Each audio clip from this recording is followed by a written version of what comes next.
गेहूं यानी कि व्हीट सेहत के लिए बहुत ही ज्यादा फायदेमंद है। यहाँ पर मैंने ले लिए हैं गेहूं यानी व्हीट। अब आप सोच रहे होंगे कि यहाँ पर मैंने दो तरह के गेहूं क्यों लिए।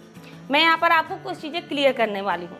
ये है हमारा नॉर्मल गेहूं, ठीक है, जिससे हम लोग आटा बनता है, रोटियां बनाते हैं, ठीक है। और ये है लाल वाला गेहूं, ठीक।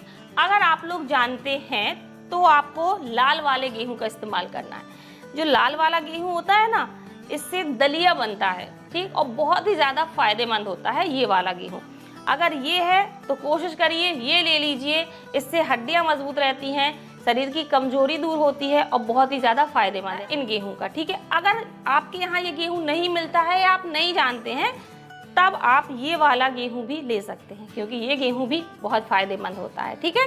तो दोनों में से जो भी आपके पास हो आप ले सकते हैं। तो मेरे यहाँ ग्रामीण क्षेत्र है, बहुत ही इजीली लाल वाला गेहूं मिल जाता है, तो मैं ले रही हूँ ये लाल वाला गेहूं, ठीक है। तो ये मैंने ले लिया है 2 कप गेहूं। इसको पहले से ही अच्छे से धो करके सुखा लिया है।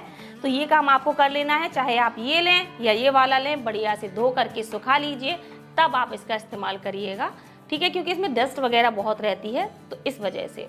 तो ये 2 कप गेहूं ले लिया है। चलते हैं गैस की तरफ। एक चीज ध्यान रखिए, यहाँ पर आपको मोटे तले की कढ़ाई लेनी है। ये मैंने ले लिया है देसी घी, 2 चम्मच के करीब इसमें हम देसी घी डालेंगे। अब ये जो गेहूं है ना, इसको हम घी में डालेंगे।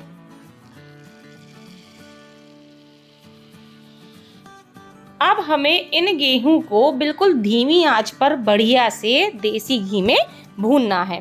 यहाँ पर बहुत ज़रूरी चीज़, आपको गैस की फ्लेम हाई बिल्कुल नहीं करनी है। आप यहाँ पर जितना ज़्यादा टाइम देंगे ना, समझ लीजिए आपकी रेसिपी उतनी ही ज़्यादा फायदेमंद और उतनी ही ज़्यादा टेस्टी बनेगी। तो बिल्कुल धीमी, थोड़ा बहुत आप मीडियम कर सकते हैं, लेकिन हाई बिल्कुल नहीं करना है।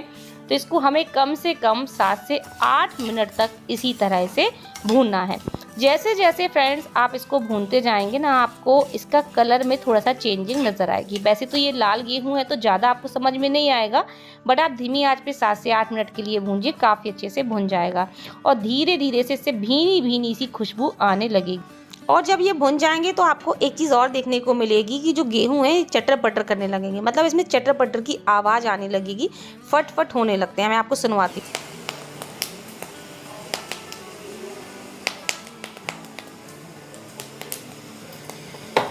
तो सुना फ्रेंड्स आपने, चटर पटर जैसी हल्की हल्की आवाज़ आ रही है।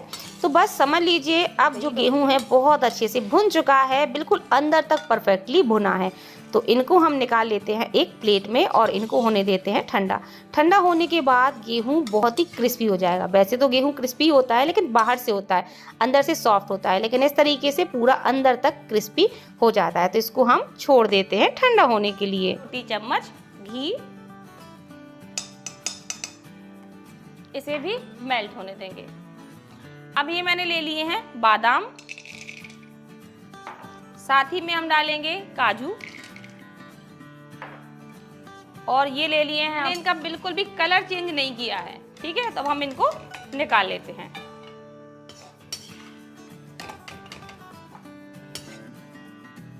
अब उसी घी में ये मैंने ले लिया है सूखा नारियल यानी कि गरी, इसको काट लिया था। साथ ही में ये ले लिया है मैंने छुआरा, ठीक है, छुआरा डाल देंगे। यहाँ पर आपके पास जो ड्राई फ्रूट्स ना हो आप उसको रहने दीजिए, जो जो घर पे रखा हो उसका इस्तेमाल कर सकते हैं। इनको भी हम हल्का सा घी में भूनेंगे।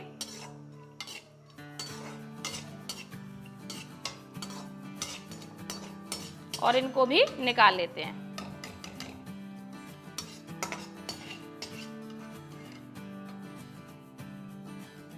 अब ये हमने ले ली है किशमिश, किशमिश डालेंगे, किशमिश को भूनेंगे।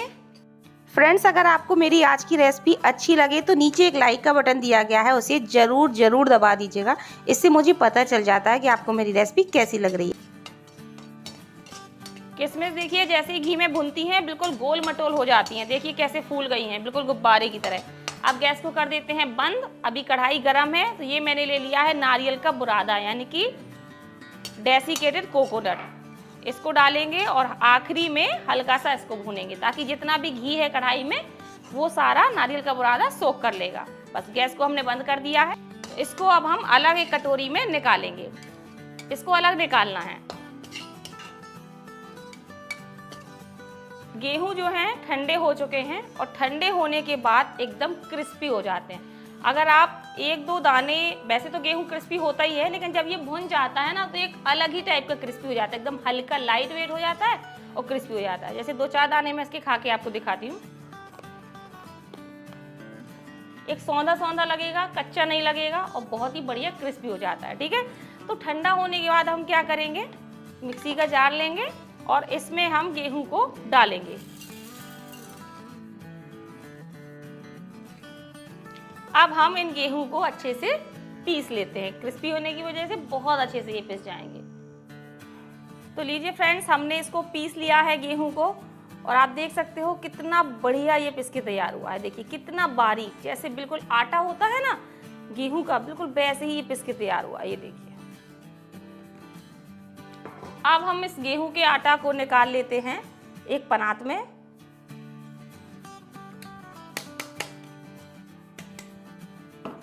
अब मैं आपको पास से दिखाती हूँ। देखिए बिल्कुल भी गेहूं के टुकड़े नहीं रहने चाहिए, इस चीज़ का ध्यान रखिएगा।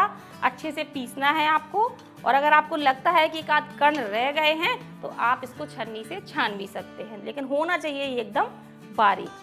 अब फ्रेंड्स, ये जो हमने ड्राई फ्रूट्स जो है घी में भून के रखे थे ना, इनको हम एक क्रशर में डालेंगे और हल्का सा दरदरा टाइप का कूट लेंगे।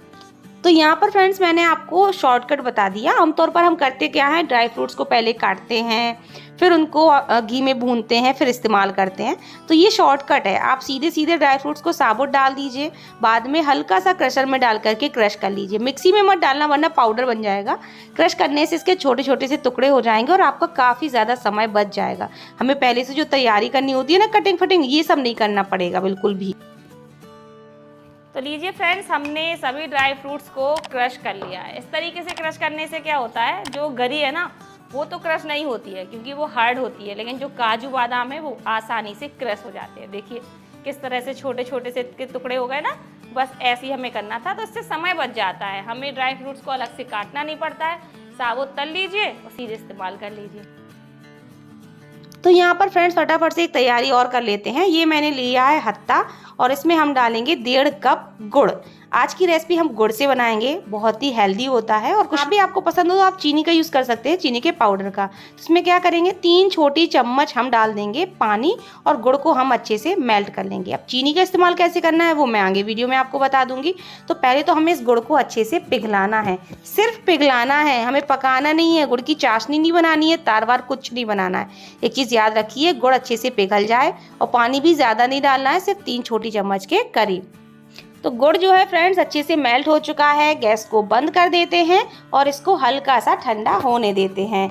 अब बस गुड़ को हम डालेंगे, जो हमने आटा बना के रखा हुआ था ना, इसमें हम डालेंगे और एक स्पून की हेल्प से अच्छे से मिक्स करेंगे। अभी ये गर्म है गुड़, तो हाथों से हम नहीं छू सकते हैं, तो पहले हम इसको स्पून की मदद से मिक्स करेंगे, बाद में हम इसको हाथों से मिक्स करेंगे। तो बस थोड़ा थोड़ा सा डालते जाना है और अच्छे से इसको आटा में मिलाते जाना है।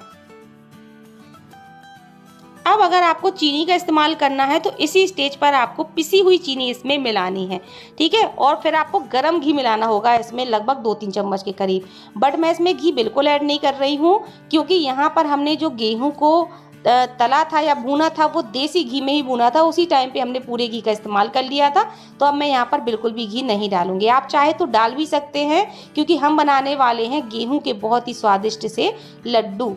अधिकतर लड्डू हम कैसे बनाते हैं, आटा को घंटे भर तक भूनते हैं, तो मैंने उसका शॉर्टकट आपको बता दिया है और ये लड्डू खाने में बहुत ही ज़्यादा स्वादिष्ट लगते हैं। अब हम इसको हाथों से अच्छे से मसल करके मिलाएंगे, मतलब गुड़ पूरे तरीके से प्रॉपरली मिल जाना चाहिए पूरे आटा में। तो इस तरह से जैसे मैं आपको वीडियो में दिखा रही हूँ ना, बस इसी तरीके से आपको मसल करके बढ़िया से गुड़ को मिलाना है, ताकि पूरे आटा में बहुत बढ़िया तरीके से ये मिल जाए। तो हमने अच्छे से पूरे गुड़ को मिला लिया है और देखिए ये आटा बढ़िया से बंधने लगा है, मतलब अलग अलग नहीं है। आप इसको दबाएंगे हाथों से तो अच्छे से बंध रहा है। अब इसमें हम डाल देते हैं ड्राई फ्रूट्स क्रश करे हुए, और साथ ही में हमने जो किशमिश और नारियल का बुरादा आखिरी में निकाल के रखा था ना, उसको भी डाल देंगे। अब इनको भी हम अच्छे से करेंगे मिक्स। तो हमारा पूरा मिश्रण रेडी हो चुका है लड्डू बनने के लिए। ये देखिए एकदम परफेक्ट। अब बस हमें फटाफट से बनाने हैं गेहूं के लड्डू। बहुत ही हेल्दी होते हैं फ्रेंड्स, शरीर की कमजोरी दूर करते हैं, हड्डियों को मजबूत करते हैं और बहुत ही ज़्यादा फायदेमंद होते हैं। देखिए मैंने छोटे छोटे से लड्डू बना लिए हैं, मेरे हाथ काफ़ी छोटे हैं तो मैं छोटे ही बना रही हूँ, आप बड़े साइज़ का भी बना सकते हैं। बहुत ही आसानी से ये बंध जाएंगे।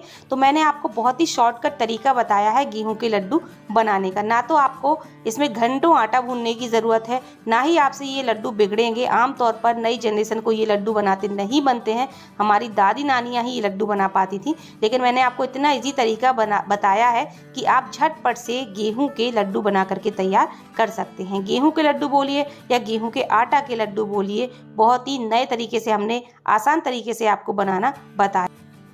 तो लीजिए फ्रेंड्स, तैयार हो गए हमारे गेहूं के बहुत ही टेस्टी और हेल्दी लड्डू। तो इस आसान तरीके से घर पर आप इन्हें जरूर बनाइएगा। बच्चों को रोजाना एक दीजिए। लड्डू को आप दूध के साथ देंगी तो ये और भी ज़्यादा फायदेमंद होगा। मेरे ये फेवरेट हैं, हमेशा से ही फेवरेट रहे हैं, तो मैंने आपको बहुत ही अच्छी सी ट्रिक बताई है।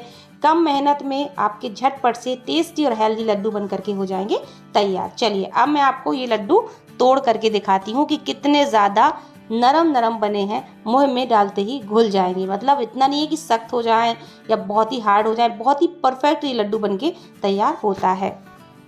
तो है ना फ्रेंड्स, गेहूं के लड्डू बनाने का बिल्कुल नया और आसान तरीका।